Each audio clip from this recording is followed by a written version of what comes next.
আমরা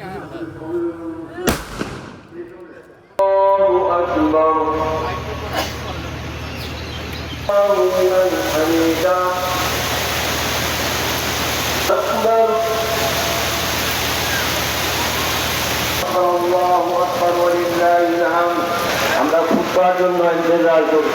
আর তাদের যারা নামাজ কায়েম করলে সম্পদ দেওয়া হয়েছে, এই সম্পদের একটা অংশ বিলিয়ে দিল এরা।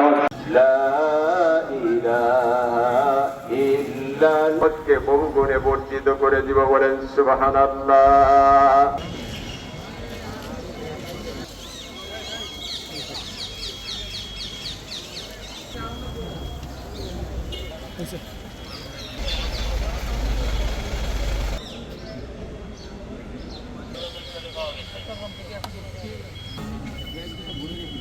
সাইডে চেক দেন। মুসলমান হয়ে থাকি আমরা কখনো অন্য মুসলমানকে করতে দেব না, এটা কথা দিয়ে হোক।